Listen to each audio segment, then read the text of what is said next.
Ito, kung alam ko lang na hindi uulam kahapon, ginanito ko na. Kaya lang kapos na rin tayo sa oras pala, no? Ganyan. Oh.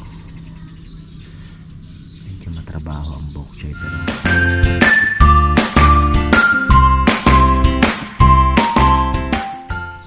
yeah. Ayan, isang magandang buhay mga farmer. Iniwan ko muna si Bebe sa hospital at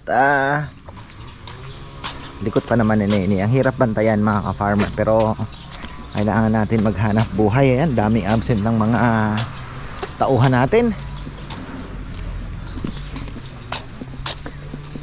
Apat lang ata nagtrabaho ngayon.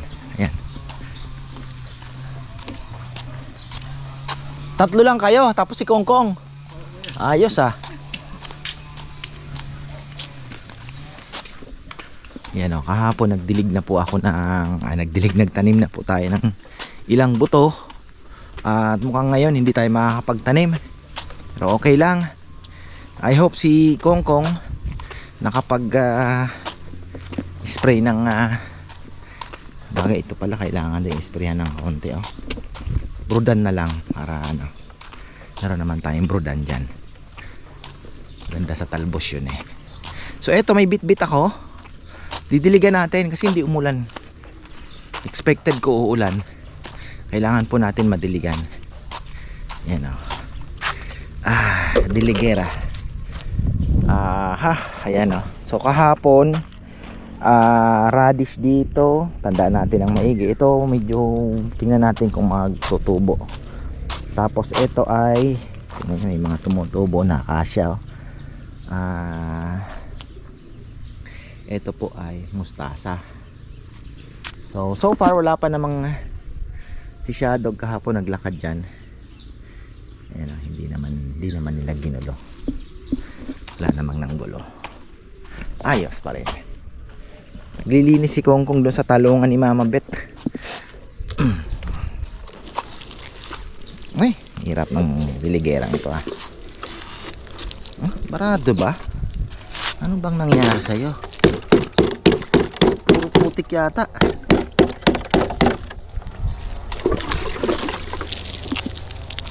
Ano nangyari? Ang tipaklong. What happened to you, man? Hindi kasi nagagamit eh. Puro protect po to. Iyon. Oh?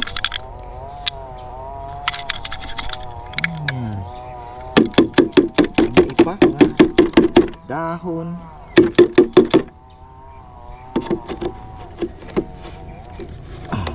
Ay naku, mababali pa. Kamu na mabali boy. Ika pa nga nagagamit ng husto eh. Mababali eh. Yan.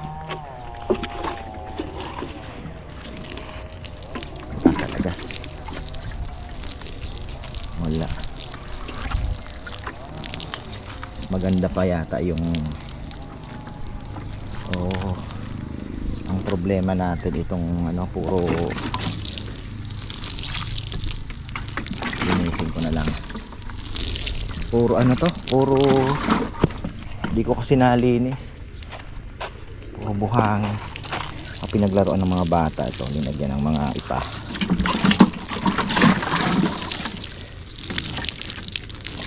Okay naman ito, basa lang. Mahirap iswing ah. Dapat hose na lang na may sprinkler na di ba? Hanapan natin ang solusyon. Kasi kung doon nang gagaling yung mas malayo din, dito malayo din.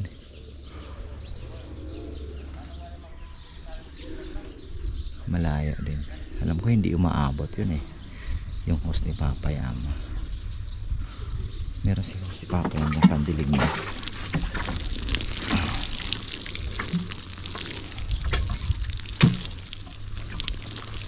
Tingnan natin yung hose.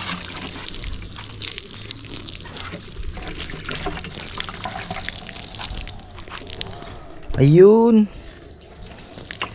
Kaya pala eh. Ito, kung alam ko lang na hindi uulam kahapon, ginanito ko na. Kaya lang kapos na rin tayo sa oras pala, no? Madali din po ako eh. Siningit ko lang po. Ayan oh. Tingnan nyo. Para sana overnight mag-i-sprout na sana yan.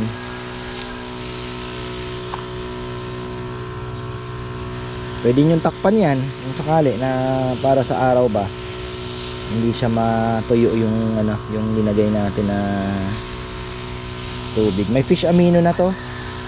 Lagyan ko ng fish amino acid para makapunta din po sa lupa. Ayun oh.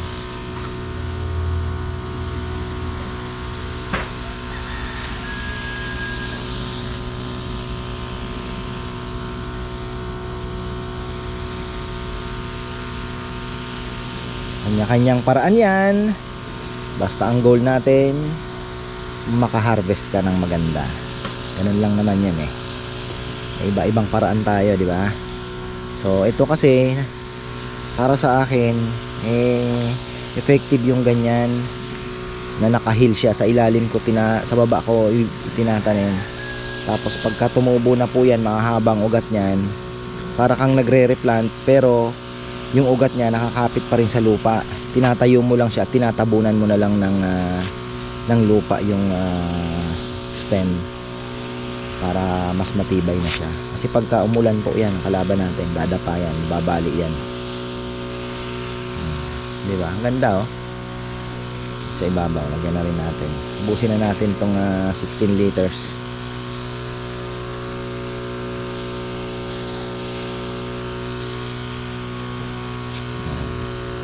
Pupunla tayo ng bok choy pala.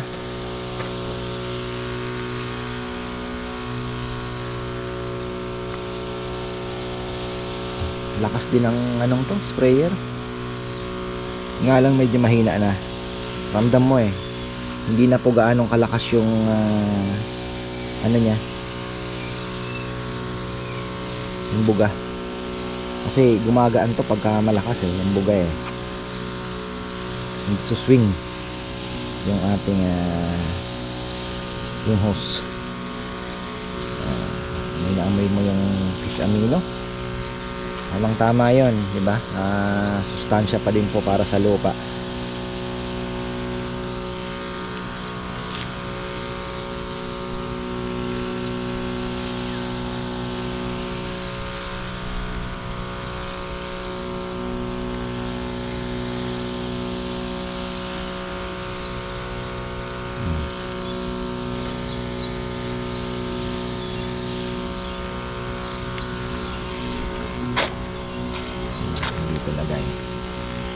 Pero bala ko maglagay ngayon ng ano, pechay.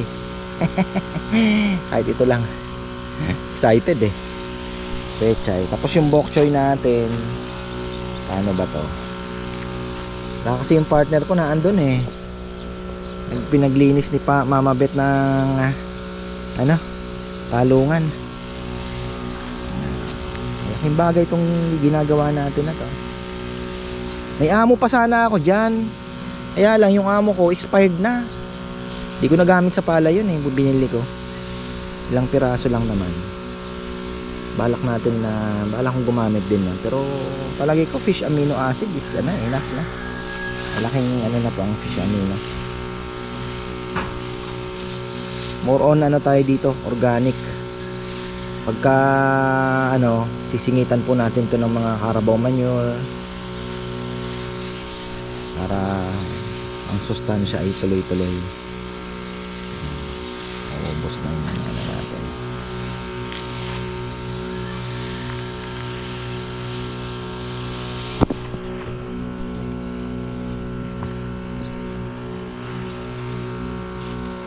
Waiting pa ako kina ate. Baka makalabas na rin po si kuya ngayon. Waiting pa tayo. After lunch siguro malalaman na kung makakalabas na sila.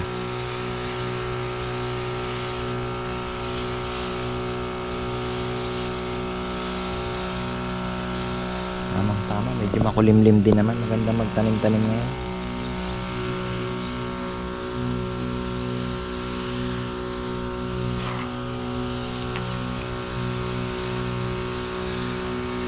Marami-rami pa din natira. maganda.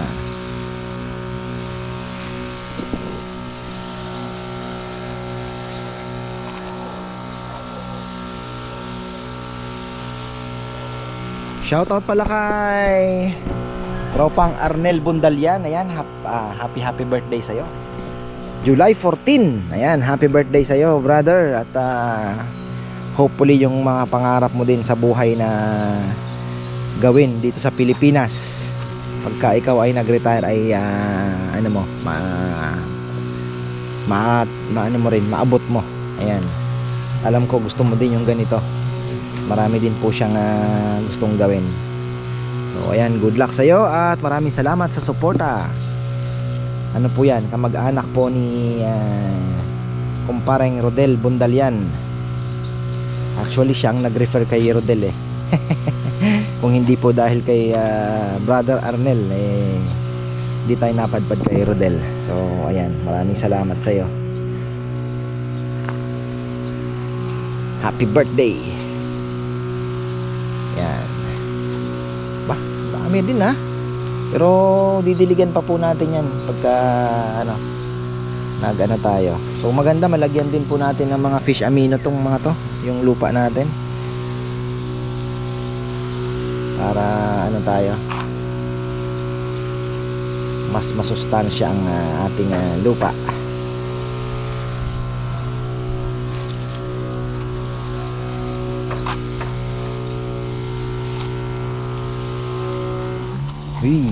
Tumunog na.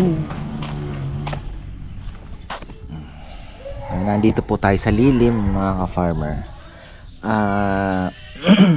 Kangkong. Problema, ayan, nakalata po binili ko, hindi yun nakasachet.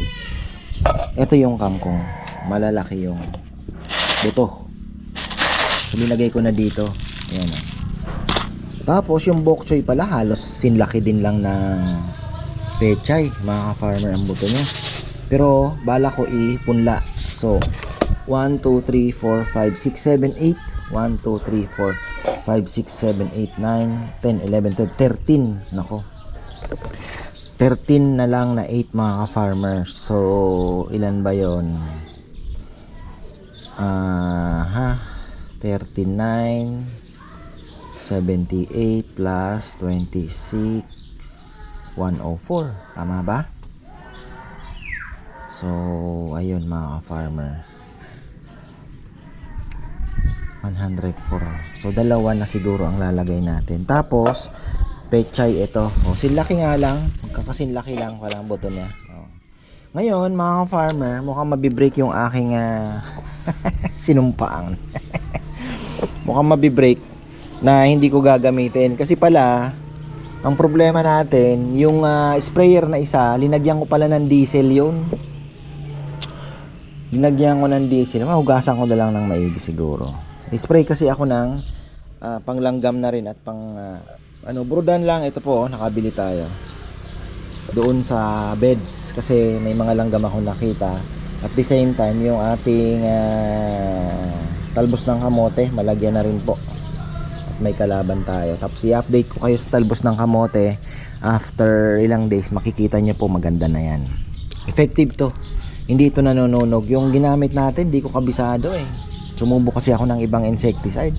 Matapang, mainit masyado. So ito, kabisado natin to. Ito yung ginagamit namin sa dati. Talungan din. Mga white flies. Ayan o. Lagyan natin tong papaya. Tapos yung mga sili natin. Patik-pitik lang. Pang lang, taboy. Dami kumapal yung sili natin. Tinalo yung kalamansi. Tindi itong mga sili natin. Napaabunuhan ko pala ito.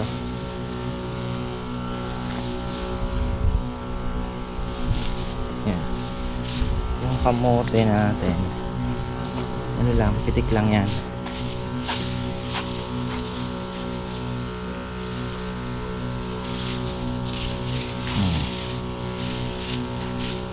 Ayo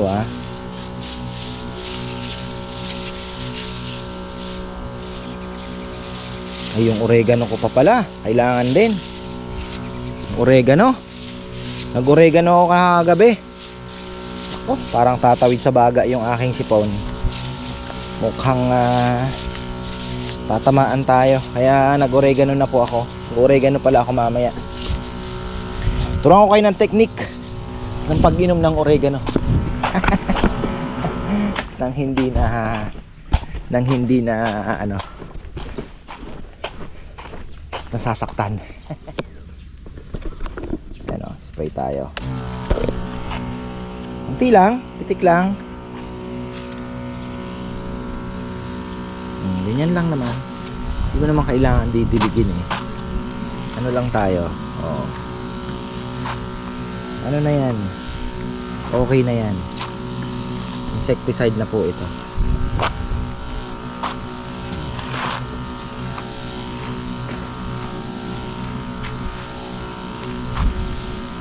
Ano natin dyan yung mga langgam eh.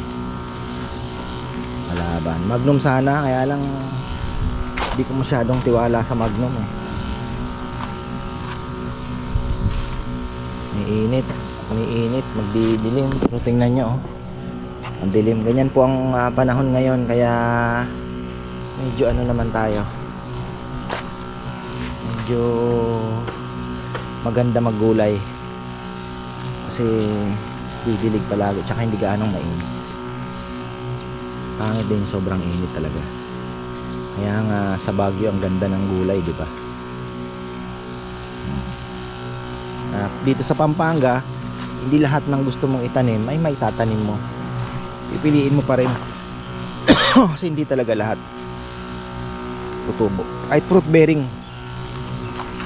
Ewan ko nga itong ano, sa bagay malalaman po natin yan pag nakaisang taon na yung sitwasyon ng dahon nila. Pag nakaisang taon na po at umikot na ng isang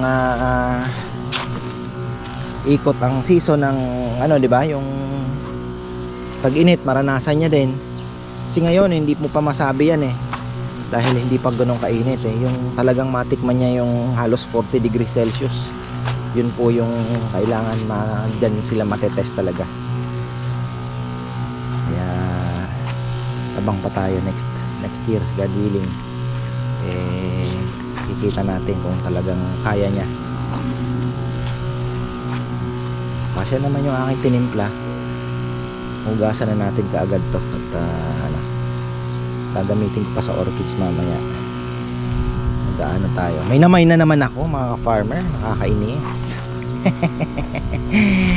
Ay, mag live kasi si Camille, yung binibilhan ko sa ano, dami kasing scammer. Siya legit naman eh. Ang ganda ng banda. Ang tagal kasi nanood ako kagabi. Yung mga banda pala na maliliit mga farmer, inaabot pala ng 3 years yun.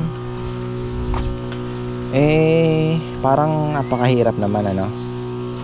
Kaya sabi ko mas maganda pa rin talaga yung bibili mo ng mga tagsi 600, diba, kaysa bibili ka ng tagwa 180 na maliliit naman masyado. Ganun pala. Ngayon ko lang nalaman na inaabot pala ng ano. May pupuntahan ako na ano sa San Antonio, nag-orchids. Yun. Wala na, pus na. Wala na. Siguro okay na. Siguro naman nataboy na natin yung mga kalaban. Ayan. Nagkarga po ulit ako kasi yung ating sili, ayan dito din. Kailangan din natin. Alam mo na. Okay na yan. Yung rambutan natin, napakaganda. Mukhang matutuloy. Yan kahit na andito lang mga farmer, mukhang matutuloy ang ating rambo.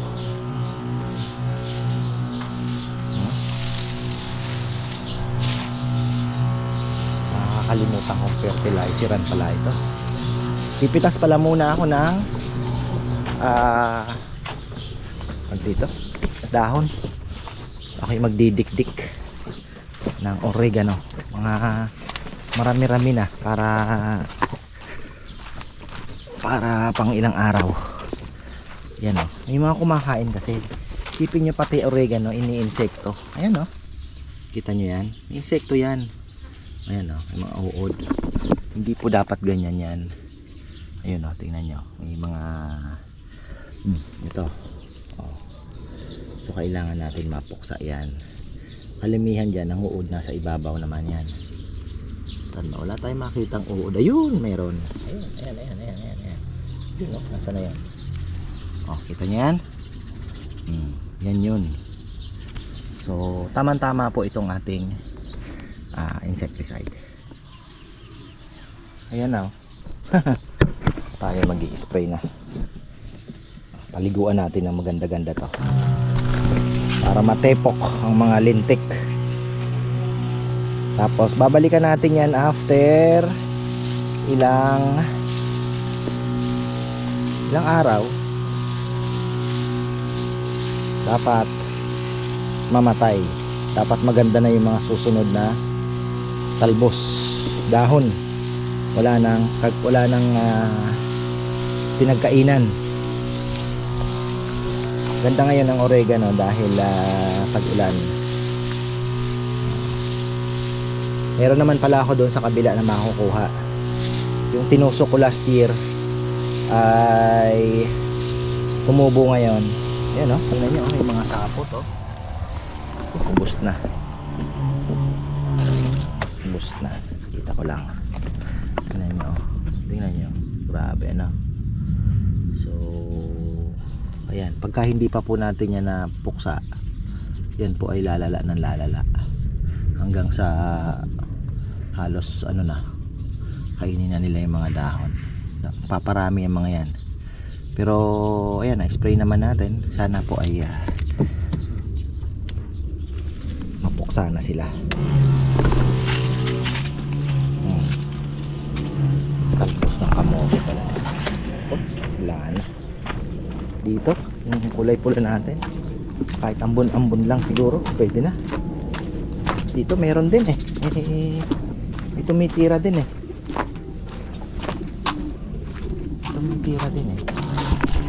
Kahit pitik-pitik lang. Hindi pa kasi natin to aanuhan eh, kukuhanan, kaya tumitira din kasi. Wala na. Hindi ko naisip oh.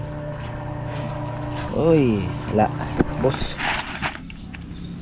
Ayan, subukan natin magpunla ng bok choy. Problema nito, hindi ko alam kung saan ko ang bok choy kasi maganda isa-isa lang ang tanda. Ang pechay kasi pwede magkakatabi lang. Ang bok choy parang mas kumakapal po siya eh. So kailangan niya ng space. Medyo maselan siya ng konti. Subukan natin ganito sa ganito. Kasi nakita ko ganito po yung ginawa. O gayahin natin. 'Di ba? Namang mawawala. Etong ating lupa, ito po yung nabibili ko. Yung part chicken manure tapos may ipa. Pero maganda sana yung mas maganda yung may coco peat. Kaya lang wala tayo nun. Wala tayo. Kaya ito lang muna. Pero meron na bibili doon sa punlaan eh, isang sako. Per sako siya. Minsan bibili tayo pang punla lang. Kung sa binibilan ko ng papaya, mga farmer doon, meron sila noon. Kaya lang sa almost 300 din. So more than mga ganon. Isang sako. Ginagamit kasi nila yun eh. Alam ko mo order pa sila. Ang nagsusupply sa kanila is bandang Quezon pa yata. Pero doon maraming nyug, diba? Doon maraming nyug. So ito po, lalagyan din natin ng hole. Lalagyan natin ng hole ito.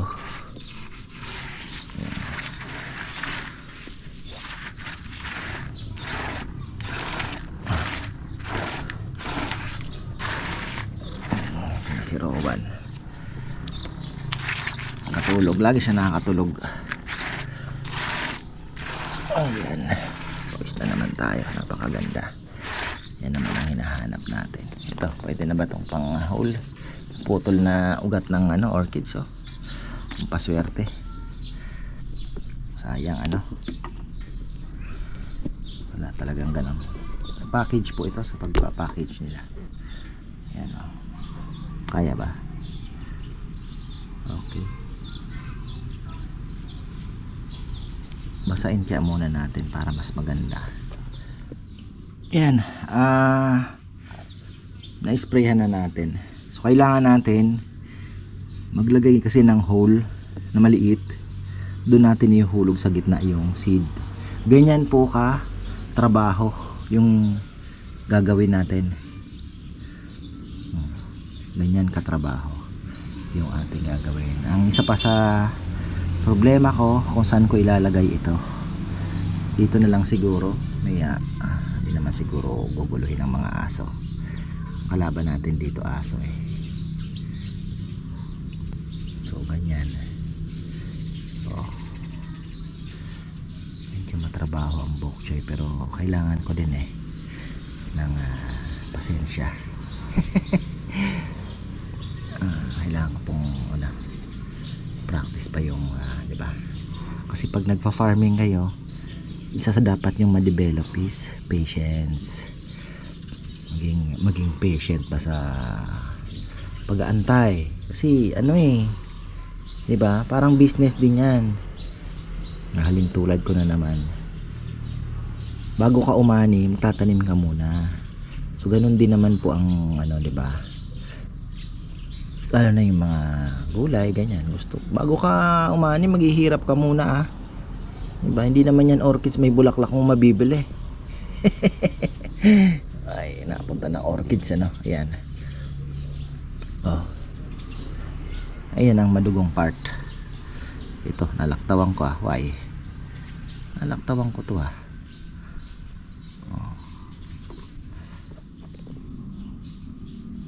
Nasa sa inyo yan kung ano ang gagayahin ninyo. Kanya-kanyang diskarte talaga. Ito po ay ginagaya ko lang yung napanood ko kung paano magtanim ng bok choy. So pwede rin naman na transplant. Tingnan natin, subukan natin yung both paraan. Kasi baka mamaya may mag-comment di mo na lang sinabog tapos inilipat. Tingnan natin mga ka-farmer kung alin ang mas konbinyente. May nalalaglag dalawa. Babasan na lang natin. Ang hirap, ang liliit Maliit po, pero kung buto lang ng kangkong, napaka malaki, kaya walang problema. Ito po ay maliit, kaya mahirap. Tiyagaan Ayan parang kamatis nga, ganyan din, di ba? Nagpupula ng kamatis. Ganyan din naman po mahirap. Yun. Tiyagaan lang.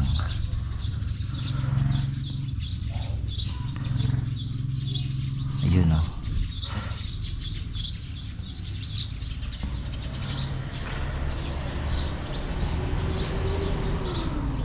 So antay tayo few days. Next week ay may tutubo na dito kung tayo po ay papala rin. Parang dalawa ng hulog ko patay. Ang hirap ito na kaibigan natin. Ayan na Hoy. Don't do it Don't do it Shadow, kulit mo kulit ka, makulit. Alala ko si Tatay Raming, dinilaan may ulo. Doon ka muna, makulit. So ayan, nako, may mga nadoble, may mga yan lang natin. Ganyan ko na lang. Ganyan na lang natin kasi yung iba, yung napanood ko ginanyanan yun. Yan para matakpan lang. Pero light lang light lang. Tapos everyday dilig to mga ka-farmer. Hindi lang everyday, baka 2 times ano kung ay hopefully isa pa, kailangan natin isa pa, kulang to. Yan ayan, isa sa mga abangan natin to. At sana ay marami ang tutubo dito, dalawa, kung maganda yung buto. Pero sigurado naman to kasi kailan ko ba in order to, tagal-tagal na rin naman. Pero ayan, mukhang okay naman. Tapos ito nakarating lang 2027. Ayan, so tingnan natin to kung tutubo. Nako, ayan to be sown 2026. So laki naman ang allowance.